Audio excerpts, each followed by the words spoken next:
They got me thinking this.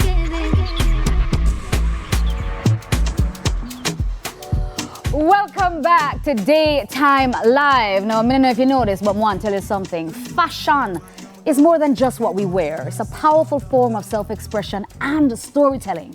Now, we have with us today an extremely talented local designer, none other than Gabrielle Clark, who is turning heads with handcrafted pieces that blend creativity, culture, and of course, bold Afrocentric flair. Let's hit.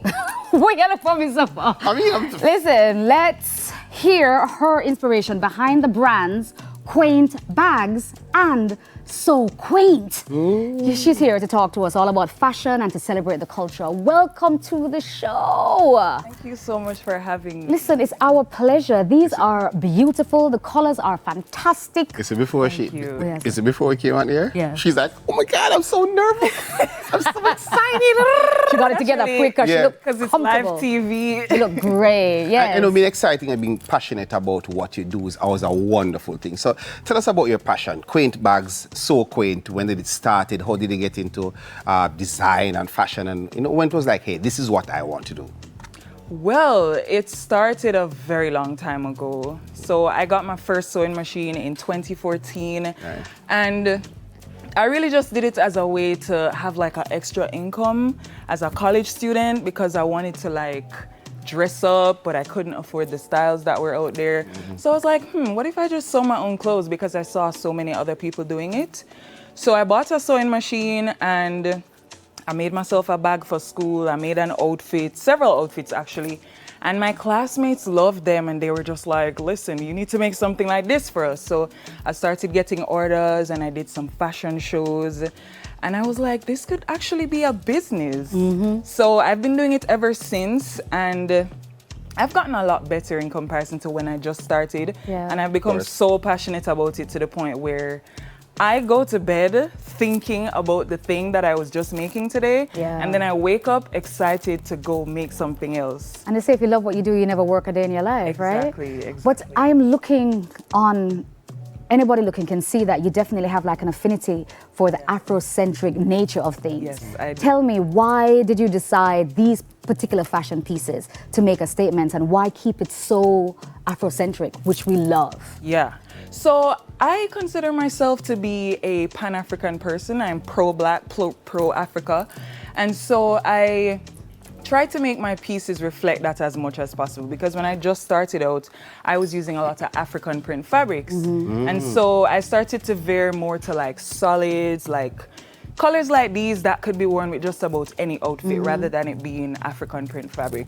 And that's where the Africa came in because I was thinking I want a nice simple bag that I can just put something on to make a statement. And so I started evolving into putting other symbols. And for me, it's important for me to represent my culture because we see a lot of other Eurocentric things out there. In the fashion world. And that's what a lot of Jamaicans are drawn to. But I feel like this was a gap that needed to be filled. So I just decided I'm gonna make something unique that represents where we're from and we can feel pride wearing it. Love that, Gabrielle. So these are quaint bags. Yeah, quaint bags. So quaint So quaint. is the other side, and you have some Yes. models here. Yes, We I have do. some models here. So we're looking at the bags. Tell us about So Quaint, and I'm sure these are some of the designs from that. Yes. So these are actually two of my latest designs and I wanted them to be streetwear but also formal at the same time. You can break them down, break Yeah, down. one by both. one. So we can look Yeah. at the short or the dress first. Okay. Right, so, So it's funny because I haven't given them a name just yet. Yeah. Right. But my intention with the dress is for the girly girls who like to look cute and Right. Yes. you know they want to look feminine. Yeah. Right, right. And right, right. I use Jamaican colors in particular because I know that there are a lot of people out there, especially in the diaspora, Yeah. that Right, want right. to represent where they're from. And so Yeah. I use this gorgeous Jamaican fabric and I did the top the way I did it so that it's versatile. Like there's so Yeah. many different ways. So you can unwrap the top and have it put tied in different ways. Yeah, you can use your creative mind to turn it in I just about love any that. way. I actually have videos on my Instagram where I show how tutorial. those are worn. Beautiful. And the Okay, second thank one? you. And let's Right. see your other model. Yes. So this design is more of a laid-back kind of vibe, and it's very street style with the pockets, cargo pockets and stuff, because cargo pockets are really in right now. So I try my best to incorporate some of the trends that are in. And then because the brand is also very Afrocentric and has a lot of Rasta colors, I just decided that this fabric would be a gorgeous one for this. And it has the same top, so that it can be worn in a variety of ways, just like the dress. Yes. And your models, what's the name of your models? Can we just say model 1, model 2? So this is Olanike. Olanike? Olanike. Olanike. Yes. Okay. This is Olanike, and this is Leonie. And She's actually a model. Yes. Yeah, and then she hosts retreats and those Yes, kind she of does. Yeah. And Ifa, sister. Oh, she told me that she met you. Yes, we are in the same sisterhood. If you know, you know. If you don't, you don't. Okay, so what has been some of the most rewarding moments that you've had since launching? Tell us about a moment you can remember when you go, yo. Honestly, I'll I've give had us one. Like, so many of give those us one. moments. But honestly, off the top of my mind, I would say just when I go out and people tell me that they love my bags or they want to order something or that they have my bags already, or just to see the reception and to see how much people love it, it really blows me away. Because even, I think 2 weeks ago, I went to Lost in Time Festival and people were just like, oh, I love your bags. I need to order a new one. So every time that people see me, that's in and of itself. Speaking of how can we order your bags? Because Dufton tell me same one that one here. Oh, yeah. So I do make them in other colors. How can and we find you on social media? Those at quaintbags.com. You can find them on the website, so for people who don't have social media.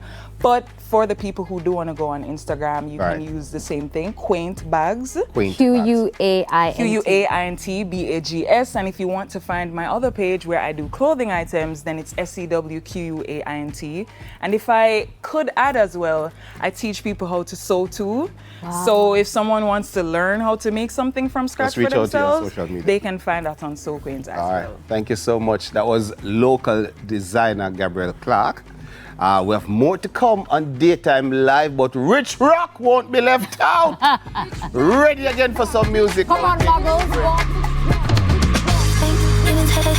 Every tempting, exciting, like flying in private from Basay to Malawi. Up in the clouds so high right now. I give you back just not right now. You say you want it truly, it's too late, it's too late.